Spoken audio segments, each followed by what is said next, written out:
Hey everyone, welcome back to our TxePrep calculus video, and in this video we're going to talk about one of the derivative rules, the constant rule.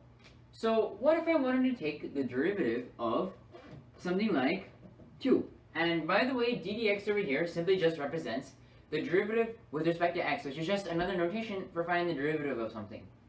So what do you expect the derivative of 2 would be? Well, that seems kind of arbitrary given that we don't really have much information. So the best thing to do would be to graph it out and see if we can find a slope on that, because the derivative is simply just a slope. So when we graph this out, what we see here is that when we plug in a function such as f of x is equal to 2, then the function ends up looking something like this. So we see here that f of x is equal to 2. And we notice one key thing here, that the slope of this line is always 0. There's neither an increase nor a decrease. Meaning that maybe the derivative of this line over here is 0. But let's just try applying that to some other lines. So let's say our f of x is going to be negative. So maybe our f of x over here is negative 4. But we see the same pattern over here emerges. The slope is 0, meaning that the derivative must also be 0. But let's just try proving that using the limit definition of a derivative.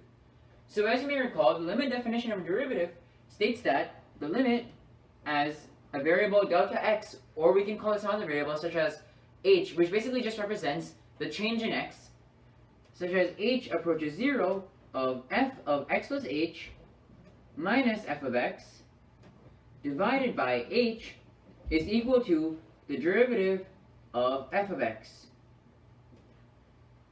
So now we see that our f of x is a constant function. So let's call our constant function f of x something like c. And we know that no matter what input we given, we will always get the same output as c. So even if our input was something like 1,000,000, our output would still be the same constant c. And even if our input was something like a negative million, then our output would still be that same constant c. So now that that's established, let's just try simplifying this out.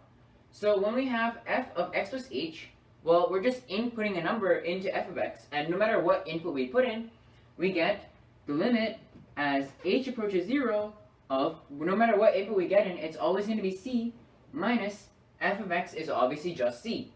And all of that is divided by h. And we know that c minus c is 0, so we can just rewrite this as a limit as h approaches 0 of 0 over h. And now you may be asking, well, isn't it not okay to divide by 0? And you're right. But in this case, h is not 0. H is approaching 0. So it's basically infinitely close to 0. So something like 0.000, and just to add a bunch more zeros, finally 1. So h is not exactly 0, meaning that since our numerator is 0, this is simply just 0. So we now know that if f of x is c, then f prime of x, which is another notation for the derivative of x, is going to be 0. So I hope you guys understood how we can use a constant rule to help us find the derivative of constants.